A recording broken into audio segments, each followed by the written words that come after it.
L'émission suivante est produite avec la participation de bénévoles. Bonne émission.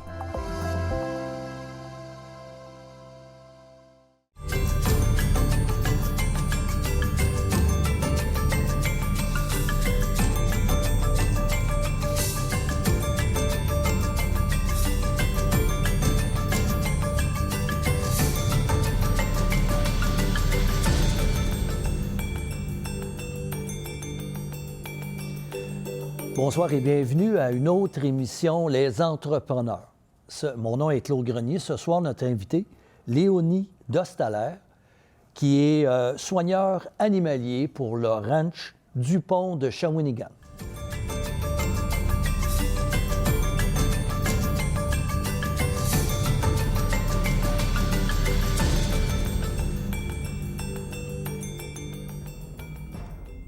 La vie sauvage au cœur de Shawinigan. Situé au 3590 rang Saint-Michel à Shawinigan, en Mauricie, le ranch Dupont est le lieu d'accueil pour de nombreux animaux dans le besoin, ainsi qu'un ranch de conservation pour plusieurs espèces menacées. Actuellement, plus de 200 animaux de 40 espèces différentes provenant des 4 coins du globe résident au ranch. Fondé en 2019 par Mathieu Dupont et Joliane Campanosi ainsi que leurs 4 enfants, c'est un lieu familial à leur image, où le bien-être animal et l'éducation sont prioritaires. Petits et grands, venez rencontrer, observer, nourrir nos pensionnaires à plumes, à poils et à écailles.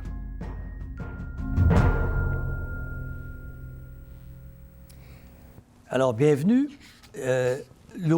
Léonie Dostaler, qui est soigneur animalier au ranch Dupont de Shawinigan. Oui, exactement. De Shawinigan. Alors, on va parler justement de cette entreprise-là dans notre région qui est de plus en plus populaire. Et toi qui es soigneur animalier, mais multifonction aussi, parce qu'il y a plein d'autres responsabilités qui t'incombent. Là, on va en parler aussi à ce niveau-là. Mais si tu veux, on va faire un historique un peu du ranch, où ça a commencé, ça appartient à qui, premièrement, puis comment ça a commencé, comment ça a évolué. Parfait. Donc, le ranch Dupont appartient à Mathieu Dupont et Joliane Campanosi. Dans le fond, initialement, eux avaient un projet là, de fermette éducative qui est devenu un projet beaucoup plus imposant avec les années. Puis aujourd'hui, on est allé se spécialiser dans les ongulés à sabots principalement. Donc, dans ce type d'animaux-là, des herbivores à sabots. Puis eux, c'est vraiment l'éducation qui est au cœur là, de nos priorités et le bien-être animal aussi.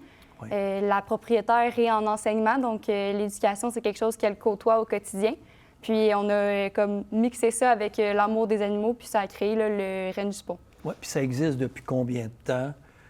Ça fait plusieurs années, là, quand même. Là. Donc, ils ont acheté les terres en 2016 et le ranch est ouvert depuis le 2019-2020. On a ouvert en pleine pandémie le site. Ah oui, en pleine pandémie. Ouh, ça devait avoir été quelque chose là, pendant oui, cette c'était assez particulier. Ouais. La gestion, le COVID, les masques, les bâtiments d'air et tout ça. Puis de se faire connaître aussi, mais ça reste que les gens cherchaient beaucoup d'activités à faire là, en Mauricie parce qu'on était quand même restreint au niveau de où on pouvait aller. Donc, c'est sûr que pour les gens de la région, c'était un bel attrait là, de pouvoir aller voir les animaux, être en nature, être à l'extérieur. Ça fait du bien au moral aussi. Là. Absolument. Quand tu parles d'animaux à sabots, ça veut dire quoi, là? Mettons, si tu en nommes des animaux, c'est quoi les animaux exactement? Oui, donc en fait, on a chameaux, dromadaires, plusieurs espèces de mouflons différentes, plusieurs espèces d'antilopes. Sinon, on a aussi là, de plus en plus d'oiseaux. Puis, on a des animaux un peu plus là, exotiques comme nos kangourous, lémuriens. Donc, c'est... Lémuriens? Des lémuriens. Lémuriens. C'est comme des petits singes, là. Ah oui, OK. Comme si on peut... Le fameux zoubou-mafou, là, c'est une espèce de lémur, entre autres. On n'a pas celle-là, nous, au ranch, mais ça fait partie de cette famille-là. Sinon, on a également là, nos animaux de ferme, là, donc lapins, cochons d'Inde, chèvres, chevaux, alpagas, lamas. Donc, on compte là, à peu près là, 200 animaux d'une quarantaine d'espèces des 4 coins du globe. Ah oui, tabarouette. Puis combien d'employés là, qui s'occupent à la fois du terrain, des animaux et tout ça? Dans le fond, on est au niveau du soin animalier, on est 5 employés. Sinon, il y a quand même une bonne équipe là, au niveau là, de la gestion, au niveau de l'accueil aussi. Puis on a une super belle équipe également de bénévoles. Puis sinon, c'est une entreprise là, familiale. Donc, tous les membres de la famille sont impliqués. Il va y avoir des tantes, grands-parents et tout ça qui vont également venir donner un coup de pouce. Donc, c'est très familial comme ambiance là, de travail. Puis la clientèle maintenant, là, les familles, puis comment dire, donc, avec des étudiants, des visites d'étudiants, et comment ça fonctionne? Oui, donc nous, on a là, le volet comme ouverture au public. Oui. Donc ça va être là, principalement les familles qu'on veut rejoindre. Je veux pas avec notre mission d'éducation. Tu sais, tout public mérite d'être éduqué là, en ce qui concerne les animaux. Puis nous, ce qu'on aime aussi, c'est de pouvoir mettre des espèces en valeur qui sont présentes dans d'autres institutions, mais qui ne seront pas nécessairement mis de l'avant.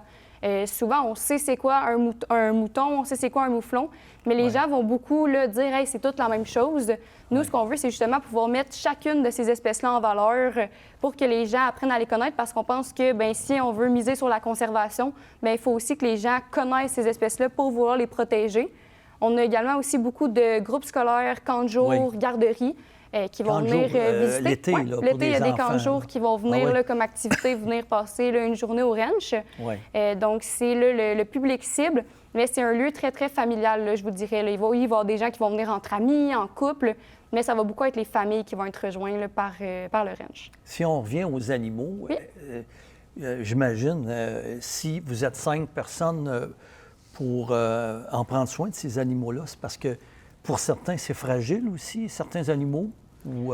Bien, c'est sûr que nous, on veut vraiment mettre leur bien-être à l'avant. Donc oui, il y a le fait de devoir bien s'en occuper, de devoir créer des habitats qui sont adaptés à chacune des espèces, à leurs besoins. Oui, il peut y avoir des espèces parfois qui vont être un peu plus fragiles. Par exemple, c'est sûr que si on parle en plein hiver au Québec, on a des espèces qui vont rester à l'intérieur, donc qui n'iront pas dehors parce qu'ils auront trop froid s'ils vont à l'extérieur. Donc, il y a une certaine là, différence entre l'été et l'hiver sur les espèces où ils sont sur le site. Mais sinon, c'est surtout s'assurer, là, bien entendu, que tout le monde ait toujours là, de l'eau qui est propre. L'été, c'est dans les grandes chaleurs, faire plusieurs tournées d'eau pour que les bacs d'eau restent frais, s'assurer que les animaux vont bien parce qu'un animal, ça parle pas. Donc, il faut s'assurer là, que si on voit une différence dans le comportement, qu'on puisse là, avoir les compétences pour remarquer qu'il y a peut-être appel à vétérinaire à faire ou juste porter plus attention à cet animal-là. Puis sinon, ça va être des soins là, assez journaliers. Veux pas, on va être franc, il va y avoir beaucoup de nettoyage aussi qui va être à faire. Là, les animaux, ça vient avec beaucoup là, de nettoyage. Donc, ça va faire partie là, en grande majorité du travail des employés. Mais c'est sûr qu'il y a aussi plein de choses là, qui vont englober avoir des animaux, réparer des enclos, réparer des tuyaux d'eau, des choses comme ça. Donc, souvent, il y a des tâches auxquelles on ne va pas nécessairement penser, mais il va y avoir beaucoup là, de nettoyage puis beaucoup de soins animaliers. Là. Ça va principalement être les 5 personnes qui font du soin animalier qui sont là pour ça. Ça va être ça, leur tâche. Aussi, créer des enrichissements qui sont des jeux pour les animaux afin qu'ils puissent là, être stimulés mentalement. Donc, ça fait aussi partie là, de notre tâche, donner des soins quand on a besoin, gérer des petites blessures. Donc, ça va être dans les tâches des employés. Est-ce que les animaux, quand ils sont dans le pâturage, est-ce qu'ils s'entendent bien entre eux? Tu sais, il n'y a pas d'animosité entre animaux? On a des enclos multi-espèces, interespèces. Pas tous, parce que bien entendu, il faut s'assurer là, que les espèces vont s'entendre ensemble. Des fois, on fait des mix qui sont en nature, qui vont se retrouver sur les mêmes habitats. Sinon, on peut aussi avoir parfois des mélanges que les gens ne vont pas nécessairement s'attendre à. Actuellement, nous, nos dromadaires vivent avec nos cerfs rouges. Donc, une espèce d'Europe avec une espèce d'Afrique, mais ça s'entend super bien. Il faut prendre des petites précautions pour s'assurer du bien-être de tout le monde. Ce qu'on va faire, ça va être de séparer les plans d'alimentation pour être sûr que tout le monde puisse manger à sa guise sans qu'il y ait de chicane. Souvent, ça va être les ressources qui vont apporter là, une certaine confrontation. Mais ce qu'on va voir dans les enclos multi-espèces, c'est que souvent, les espèces vont prendre leur place, dans le sens qu'il va y avoir une belle harmonie, une espèce d'un côté, une autre espèce de l'autre. C'est aussi la raison pour laquelle nous, on prône énormément là, les grands espaces. Nos animaux sont dans des grands pâturages, ont beaucoup d'espace, ont des abris différents. Donc ça aussi, quand il y a assez de ressources pour tout le monde, on n'a pas de chicane. C'est sûr que durant, par exemple, les saisons de reproduction, des fois, il faut faire attention de quelle espèce avec lesquelles il pourrait avoir, par exemple, entre 2 mâles, un peu plus de confrontation. Mais c'est aussi à l'équipe de porter plus attention à ce moment-là puis de vérifier là, que tout le monde s'entend bien. Mais on a plusieurs espèces qui cohabitent ensemble. Puis, les espèces qu'on a, les animaux qu'on a, tout ce qui est herbivore à sabots, c'est des animaux qui vont être grégaires en nature. Donc, souvent, dans d'autres institutions, il est possible des fois qu'on voit 1 ou 2 individus de cette espèce-là. Nous, on a vraiment misé sur le fait d'avoir des troupeaux qui sont plus volumineux parce que ça va leur apporter un certain bien-être. Les cervidés, entre autres, vont avoir besoin d'être plusieurs. Les mouflons, c'est des animaux qui vont être des proies en nature. Donc, l'avantage d'être en grand groupe, c'est qu'il y a plus d'œil pour surveiller tout autour qu'est-ce qui se passe. Donc, nous, c'est la même chose. On a vraiment été là, chercher des grands groupes pour que ces animaux-là aient une vie sociale là, assez enrichissante. Ces animaux-là, est-ce qu'on peut dire que c'est des animaux indigènes, à savoir parce qu'ils viennent de l'extérieur? Puis comment vous faites pour les acheter ou comment ça fonctionne? Dans le fond, on a des espèces qui viennent d'ici puis des espèces qui viennent pas d'ici. Nous, dans le fond, on a une partie plus refuge qui va être la partie principalement avec des animaux de ferme que monsieur, madame, tout le monde ont à la maison. Ouais. Ça, c'est des animaux, souvent, nos poneys, alpagas, chèvres, c'est des gens, par exemple, qui n'ont plus les moyens ou qui sont plus en mesure de s'occuper de leurs animaux. On va avoir une partie refuge qu'on va accueillir, qui vont rester avec nous là, toute leur vie. C'est sûr qu'on ne peut pas en avoir à l'infini, dans le sens que des fois, on a des demandes qu'on doit malheureusement refuser parce que nos places peuvent être limitées. Encore là, c'est vraiment de miser sur le bien-être. Donc, être sûr que quand on rentre un animal, bien, que son bien-être peut vraiment être notre priorité. Et on a une partie vraiment conservation. Cette partie-là, c'est vraiment une partie où on veut, par exemple, reproduire des espèces qui vont être en déclin en nature. On a des antilopes comme ça, des oryx, que les génétiques vont être testées. Dans le sens qu'on va avoir la banque ADN de ces animaux-là, on va savoir quel individu est dans quelle institution. Puis ça va nous permettre de reproduire des animaux qui, peut-être, dans les années futures, vont pouvoir retourner en nature dans les programmes de conservation. Et nous, les animaux qu'on a au ranch, oui, c'est des espèces qui viennent des quatre coins du globe, mais tous les individus qui sont au ranch sont en captivité depuis plusieurs générations. Dans le sens qu'il n'y a aucun animal qui sont prélevés en nature. Ce sont tous des animaux qui viennent de d'autres institutions. OK. Donc, ils ne viennent pas nécessairement de l'extérieur. Non, ils vont venir du Québec. Ils sont nés ici, là, au Québec. Là. Au Québec ou en Ontario, là, principalement. OK. Parce qu'on pense aux kangourous. On ne voit pas ça bien au Québec, là, en nature. Là, exactement. C'est sûr qu'on n'en retrouve pas en nature dans nos forêts. Non. Mais les individus qu'on a sont nés là, au Canada, dans le fond. OK. Alors, à ce niveau-là, quelle différence qu'il y a entre... puis peut-être que dans la deuxième partie de l'entrevue, on va regarder ça peut-être un petit peu plus, mais quelle est la différence entre, mettons, le ranch Dupont puis un zoo, mettons? Ça, c'est souvent une des grandes questions qu'on reçoit, là, pourquoi on appelle ça un ranch, dans le sens qu'au Québec, on a beaucoup associé le mot ranch aux chevaux. Dans les dessins animés, dans les émissions, les Yellowstone, les choses de ce type-là. En fait, là, nous, on n'a pas associé ça aux chevaux. C'est que le principe est un peu parti de quand que le ranch a un peu grossi, qu'on a eu des nouvelles espèces. Les propriétaires ont pris l'exemple un petit peu des ranchs américains. Encore là, c'est vraiment pour la conservation. Des places où les animaux ont des grands espaces, sont en grands groupes, puis ça va aussi être avec là, le type d'espèce qu'on a. Donc, nous, on a vraiment là, décidé d'appeler ça ranch pour aller chercher plus ce côté-là de grands espaces, proches de la nature, avec vraiment le bien-être des animaux qui est mis à l'avant. En fin de compte, tu disais tantôt qu'on a des collaborations avec d'autres institutions, dont les zoos. Oui, on a des animaux qui vont être des échanges, des choses comme ça, avec d'autres zoos sans problème. Mais dans le fond, vraiment, je vous dirais, la principale différence va vraiment être de où ils ont été chercher l'idée. Ça va vraiment être avec les ranchs américains, donc les grands espaces, les animaux qui vont être en grands groupes. Donc, c'est pour ça là, qu'ils ont appelé ça ranch. Puis, c'est vraiment pour mettre aussi l'emphase sur la conservation.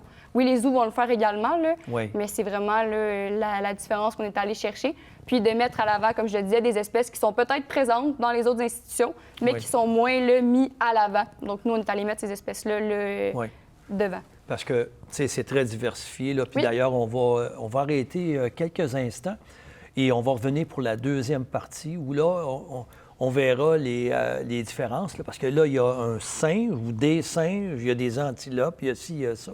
On va en reparler à la deuxième partie de l'entrevue. Ça te va? Oui. OK.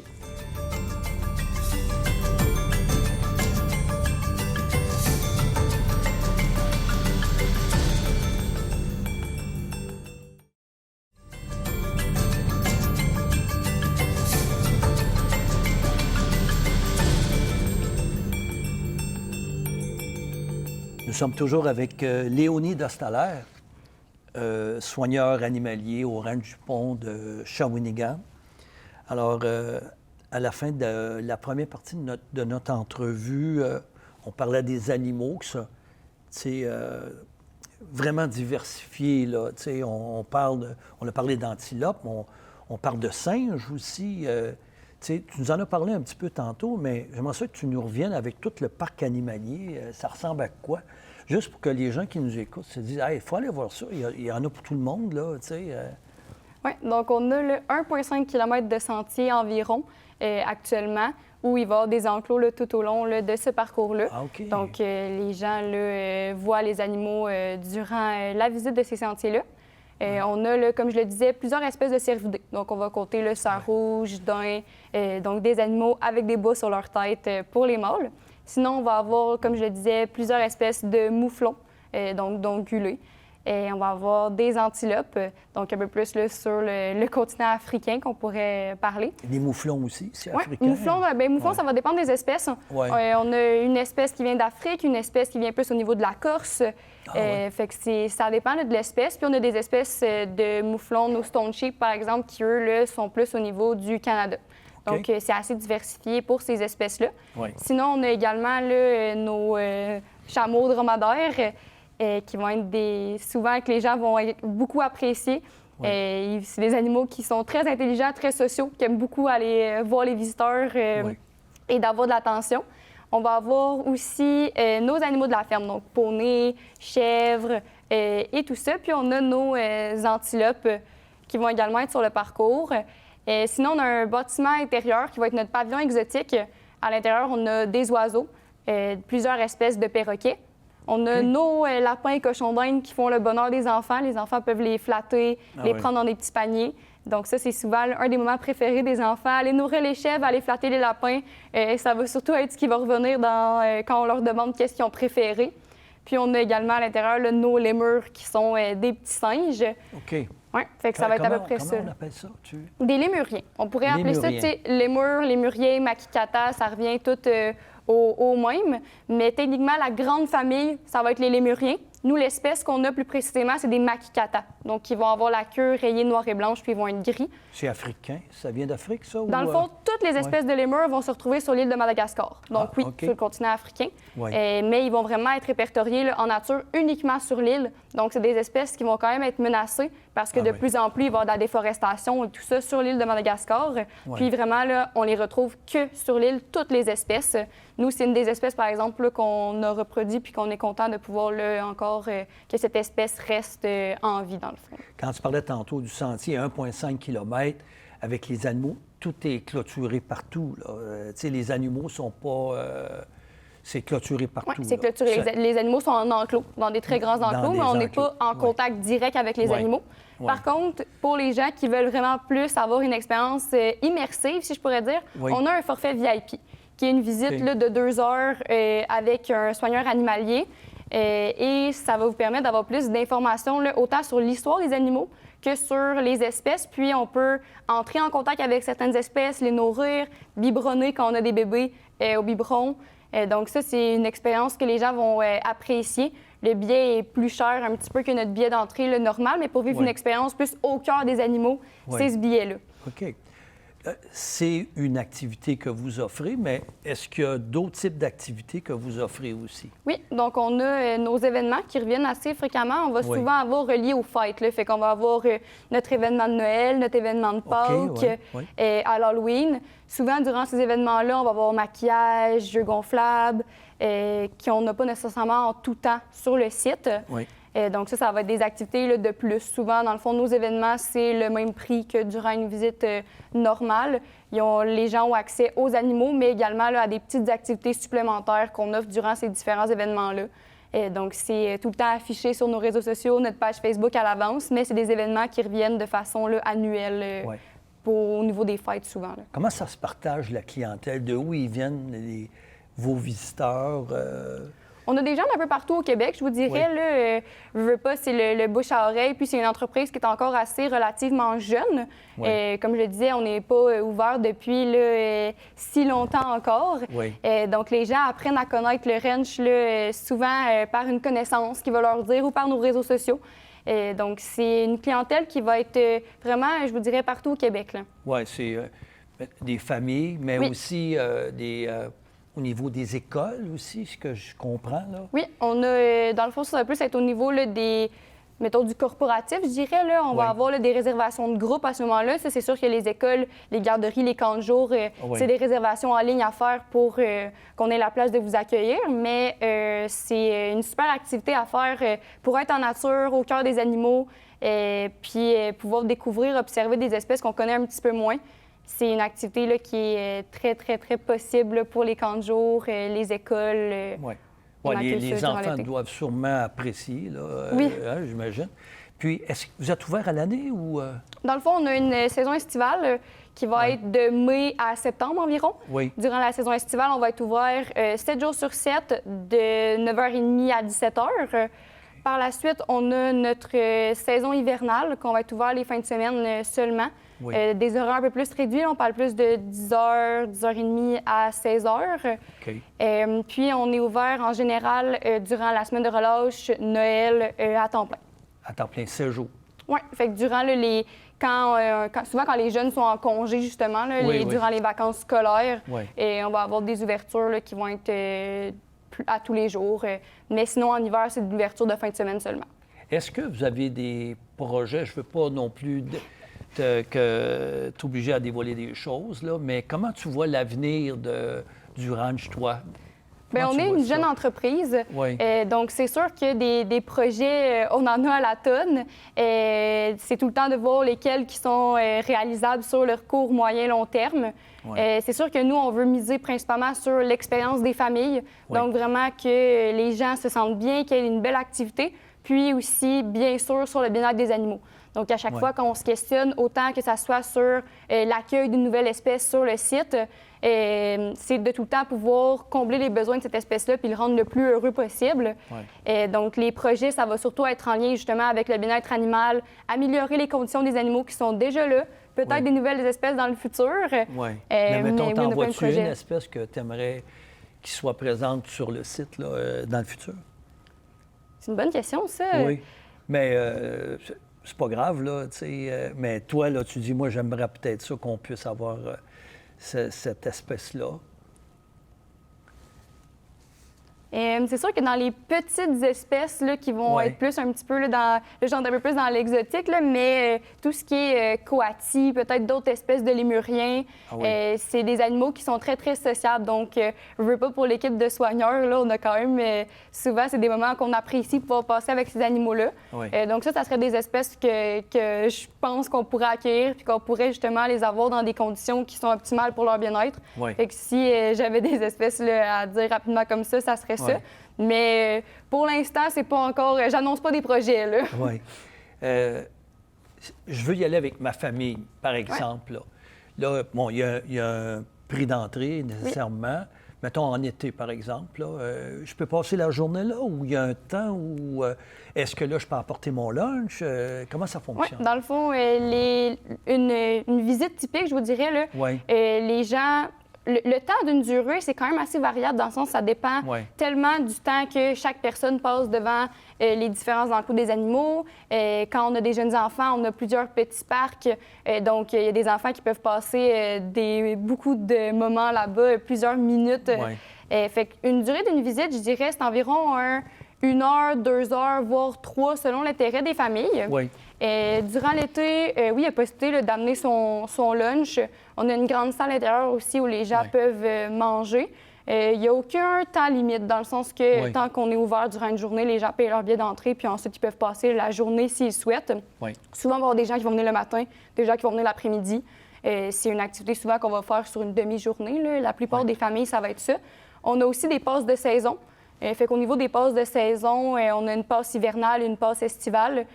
Ça, on a plus des gens qui vont venir. Là, on a certains visiteurs qui viennent à chaque semaine voir les animaux, prendre leur petite marche sur le site, prendre des nouvelles de chacun. Je veux pas, ces gens-là qui viennent fréquemment, ils connaissent nos animaux, les noms de plusieurs. Ils viennent nous demander comment ça va. C'est des gens qu'on connaît un petit peu plus. Mais une visite normale, là, vraiment une visite typique, c'est de venir visiter les animaux, de faire un petit arrêt dans notre mini-ferme, aller flatter les lapins, aller pouvoir les prendre. Et on a notre petite salle, les gens peuvent s'amener un pique-nique, aller pique-niquer soit dans la salle intérieure, soit aller pique-niquer. Il y a plusieurs tables à pique-nique à l'extérieur sur Oui. tout le site. OK, oui. Puis souvent, ça se finit par une petite visite dans la boutique souvenir Oui. pour amener là, un petit souvenir du ranch à la maison. Est-ce qu'il y a un service de restauration? Nous, on n'a Non. pas de service de restauration Oui. actuellement sur le Oui. site. OK, oui. Durant les événements, on va avoir Oui. là, différents casse-croûtes qui vont être présents. Oui. Mais en ce moment, on n'a pas de service de restauration sur le site du ranch, dans le fond. Je le sais que le fait que tu travailles au ranch, c'est que toi, tu as aussi des intentions, là. Bien, dans le fond, moi, Oui. le ranch appartient à des amis de mes parents. Oui. J'ai commencé quand ils ont acheté. Vraiment, j'étais tout petite. Oui. Je faisais du bénévolat parce que je suis une grande passionnée des animaux depuis vraiment ma plus tendre enfance. Puis, j'ai commencé là, à aller aider vraiment pour le plaisir.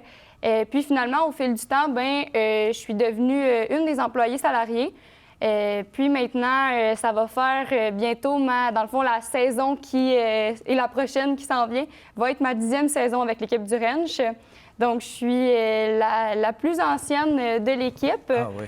Puis, dans le fond, moi, je suis, comme je dis, vraiment une grande passionnée des animaux, du bien-être animal, de la conservation, mais de l'éducation aussi. J'ai plusieurs chapeaux, là, je touche à plein de choses là, sur le site. J'apprécie beaucoup ça. Puis moi, éventuellement, en ce moment, le projet, ça serait de m'en aller là, en médecine vétérinaire et d'aller me spécialiser dans ce type d'espèces-là.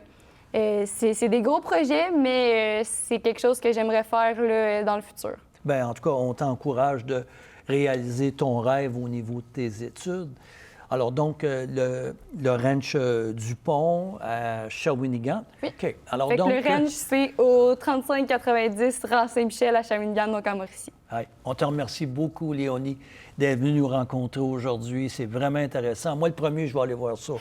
On va se voir sûrement cet été. Ça va être un plaisir de vous accueillir. Oui, alors merci beaucoup, Léonie. Merci beaucoup aux gens Merci à vous. qui nous ont encore écoutés aujourd'hui à notre émission Les Entrepreneurs. Merci à toute l'équipe et à la prochaine pour une autre émission, Les Entrepreneurs.